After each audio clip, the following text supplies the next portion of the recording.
అందరికీ నమస్కారం అండి. ప్రకృతి వ్యవసాయ విధానంలో సాగు పద్ధతి వచ్చేసి పార్ట్ 1 చూశారు కదా. ఇప్పుడు మనం పార్ట్ 2లో మట్టి నమూనాలను తీసే విధానము, విత్తనం ఎంపిక, అలాగే విత్తనాల మొలక శాతం నిర్ధారించుట, ఈ విషయాలపై చిన్న కథ రూపంలో మనం తెలుసుకుందామండి. మట్టి నమూనాను తీయాలనుకునే పొలంలో ఎకరానికి 8 నుండి 10 చోట్ల మట్టిని సేకరించవలసి ఉంటుంది. పొలాన్ని 2 సమాన భాగాలుగా విభజించి ఒక్కో సగంలో 4 అంచులు మరియు మధ్య భాగంలో ఒక్కొక్కటి చొప్పున మార్కింగ్ చేసుకోవాలి. అంటూ 10 స్థానాలను గుర్తించి ఒక్కో స్థానంలో వెదురు పుల్లలను గుచ్చారు. మీలో ఒక 5 మంది ఇటువైపు, మరో 5 మంది అటువైపు వెళ్ళి నిలబడండి అంటూ చెప్పారు. రీసోర్స్ పర్సన్ 2 గిరి గారు, మీతో పాటు వచ్చిన నలుగురు తలో తాపి అంటే గుణపము లేదా పార ఒక పేపర్ కవర్ తీసుకుని పొలంలో ఈ వైపు సగంలో మార్క్ చేసిన స్థానాల్లో నిలబడండి. గిరిగారు సరే సరే అంటూ 5గురు 5 స్థానాల్లో నిలుచున్నారు.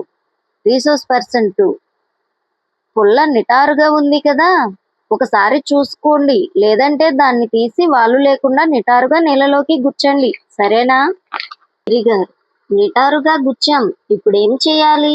రీసోర్స్ పర్సన్ 2 వెదురు పుల్లకు ఒకవైపు 3 అంగుళాల దూరంలో తాపీని వాలుగా 6 అంగుళాల లోపలి వరకు గుచ్చి మట్టిని తీసివేయండి. అలాగే పుల్లకు మరోవైపు కూడా 6 అంగుళాల వరకు గుచ్చి మట్టిని తీసివేయండి. ఈ మట్టి దూరంగా జరుపుకోండి. ఈ మట్టిని నమూనా కోసం పనికిరాదా? రీసోర్స్ పర్సన్ 2 అవును, ఇప్పుడు వి ఆకారంలో గొయ్యి ఏర్పడింది కదా, దాని అంచుల నుండి 1 అంగుళం మేర మట్టిని తాపీతో చెక్కి ఆ మట్టినంతటిని మీకు ఇచ్చిన కవరులో వేయండి. గిరి బృందం దీన్నే పరీక్షకు పంపాలా?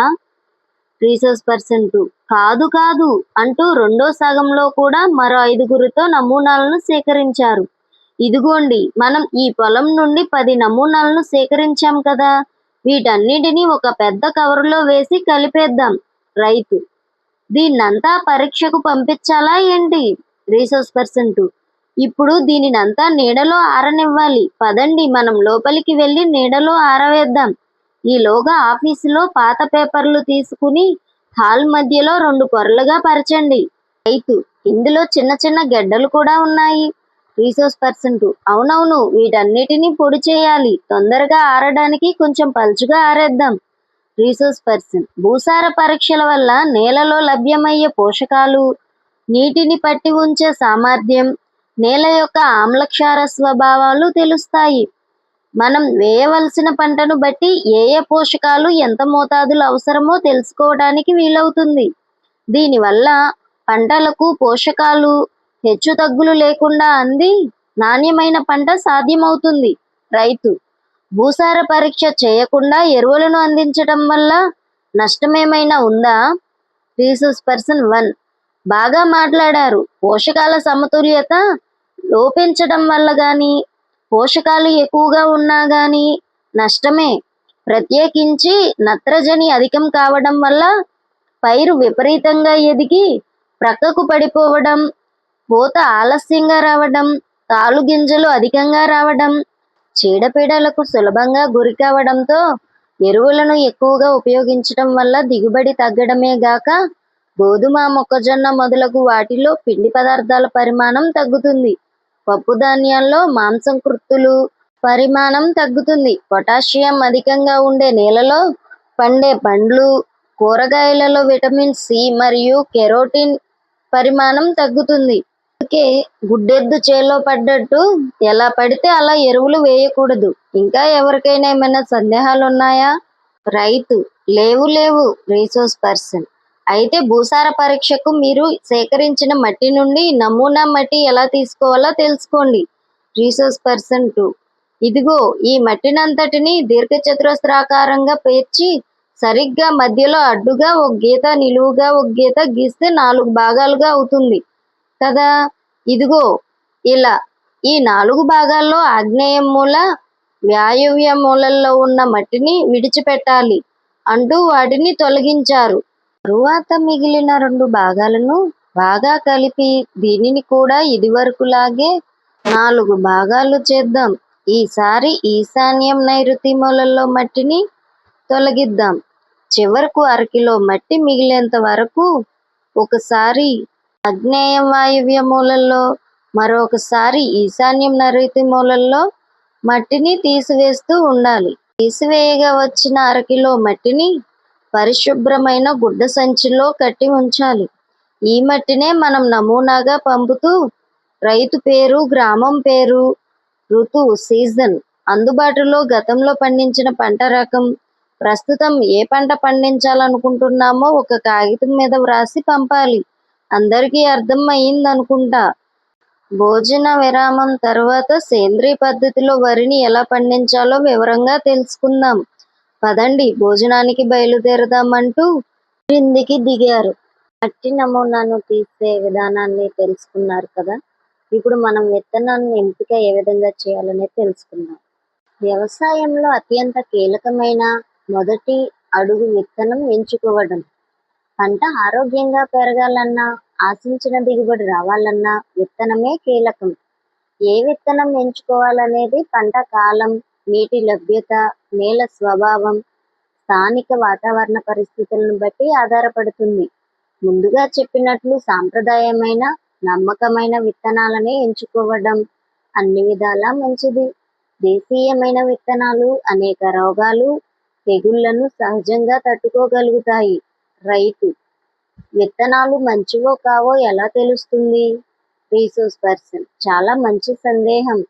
జన్యు స్వచ్ఛత, భౌతిక స్వచ్ఛత కలిగి ఉండే విత్తనాన్ని మంచి విత్తనం అంటారు. రైతులు: జన్యు స్వచ్ఛత అంటే? రీసోర్స్ పర్సన్: ఏ పంట రకం నుండి విత్తనం సేకరించామో దాన్ని నాటినప్పుడు దాని నుంచి వచ్చే మొక్క అన్ని విధాల తల్లి మొక్కను పోలి ఉంటే అటువంటి విత్తనాన్ని జన్యు స్వచ్ఛత కలిగిన విత్తనం అంటారు. ఇక భౌతిక స్వచ్ఛత అంటే ఆ విత్తనాలలో మరే కేలీలు గాని, రంధ్రాలు గాని, పగుళ్ళు గాని మొదలైనవి ఏవీ ఉండకూడదు. విత్తనాలు ఎంచుకున్న తర్వాత అందులోని పాడైన విత్తనాలను పారవేయడానికి మనం ఒక చిట్కాను వినియోగిద్దాం. రైతులు: ఏమిటో ఆ చిట్కా చెబుతారా? రీసోర్స్ పర్సన్: చెప్పడం ఎందుకు, చేసి చూద్దాం. ఇప్పుడు మన దగ్గర కొన్ని విత్తనాలున్నాయి. ఇందులో పాడైన విత్తనాలను ఏరేయడానికి వీటిని కొద్దిగా ఉప్పు నీటిలో వేయాలి. రైతులు: ఎంత నీటిలో ఎంత ఉప్పు వేయాలి? రీసోర్స్ పర్సన్: నమూనా కోసం ఇదిగో 1 కేజీ విత్తనాలను తీసుకుందాం. దీనికి సరిపడా పాత్ర తీసుకుందాం. ఇందులో నేను 3 వంతుల వరకు నీరు పోస్తాను. ఇప్పుడు ఉప్పు ఎంత కలపాలన్నదే కదా మీ సందేహం. దీనికే నేను చిట్కా చెబుతానన్నది. ఇదిగో నేను ఇప్పుడు దానికోసం 1 కోడిగుడ్డును తీసుకున్నాను. దీనిని జాగ్రత్తగా పాత్ర అడుగున ఉంచుతున్నాను. గుడ్డు మునిగిందా, తేలిందా? రైతులు: మునిగే ఉంది. రీసోర్స్ పర్సన్: ఇప్పుడు ఈ పాత్రలో కొంచెం కొంచెం ఉప్పును పోస్తూ దానిని కరిగించండి. ఒకేసారి ఎక్కువ వేసేయొద్దు సుమా. రైతులు: ఎంతవరకు వేయాలి? రీసోర్స్ పర్సన్: కొంచెం కొంచెం ఉప్పును పోస్తూ అది కరిగిపోయిన తర్వాత గుడ్డు తేలిందో లేదో చూసుకోవాలి. ఉప్పు వేస్తున్న కొద్దీ గుడ్డు కొంచెం కొంచెం పైకి తేలుతుంది. గుడ్డు పూర్తిగా పైకి తేలినప్పుడు ఉప్పును వేయడం ఆపేయాలి. ఆ ఇప్పుడు గుడ్డు పూర్తిగా పైకి తేలిపోయింది కదా. ఇక ఈ గుడ్డుతో పని లేదు. దీనిని తీసేస్తున్నా. యువరైతు: ఆగండి సార్, నేను తీస్తాను అంటూ గుడ్డును తీసి దీనిని మళ్ళీ నీటిలో వేసి చూస్తాను, తేలుతుందో లేదో చూద్దామంటూ వేశాడు. అది తేలింది. రీసోర్స్ పర్సన్: ఇదిగో ఇక్కడ మరో 2 గుడ్లు ఉన్నాయి. వీటిని కూడా వేసి చూడండి. రైతులు: భలే భలే, అన్నీ తేలుతున్నాయే. రీసోర్స్ పర్సన్: సరే, గుడ్లు పక్కన పెట్టేద్దాం. ఇప్పుడు ఈ నీటిలో ఎంచుకున్న విత్తనాలను వేస్తున్నాను అంటూ విత్తనాలను నీటిలో వేయటం జరిగింది. రైతులు: విత్తనాలు కొన్ని పైకి తేలుతున్నాయి. ఇవి పనికిరావు కదా. రీసోర్స్ పర్సన్: బాగా చెప్పారు. పాక్షికంగా గాని లేదా పూర్తిగా గాని పాడైన విత్తనాలు పైకి తేలుతాయి. దీనివల్ల మనం ముందుగానే మొలకెత్తగలిగిన విత్తనాలను గుర్తించుకోవచ్చన్నమాట. రైతులు: చాలా మంచి చిట్కాయే. అందుకే ఉపాయం లేని వాణ్ణి ఊరి నుండి తరమమన్నారు. సరే గాని ఈ విత్తనాలు ఎంతసేపు ఉంచాలి? రీసోర్స్ పర్సన్: ఒక 15 నిమిషాల పాటు నానిన తరువాత ఉప్పు నీటిని పారవేయాలి. అయితే ఇంకొక జాగ్రత్త పాటించాలి సుమా. విత్తడానికి ముందు విత్తనాల మీద ఉప్పు ఏమాత్రమైనా లేకుండా నీటితో కడగాలి. లేదంటే విత్తనం సరిగ్గా మొలవదు. అందుకే ఈ విత్తనాలను మంచినీటితో కడుగుదాం అంటూ కడుగుతారు రైతులు. ఇప్పుడు ఈ విత్తనాలను నాటవచ్చా? రీసోర్స్ పర్సన్ 2 నాటవచ్చు. అయినా మరింత మెరుగైన ఫలితం కోసం ఈ విత్తనాలలోని మొలకెత్తే శక్తిని కూడా పరీక్షించుకోవచ్చు. దానికోసం ఏమి చేయాలో చెబుతా. వీడియో లెంత్ అనేది కొంచెం ఎక్కువ అవుతుంది కాబట్టి విత్తనాల మొలక శాతం నిర్ధారించే విధానాన్ని నేను ఇంకొక వీడియో రూపంలో మీకు చేసి పెడతానండి. ఈ వీడియో చూసిన వారందరికీ కూడా చిన్న చిన్న కథల రూపంలో నేను ప్రకృతి వ్యవసాయం గురించి చెప్తూ ఉంటాను.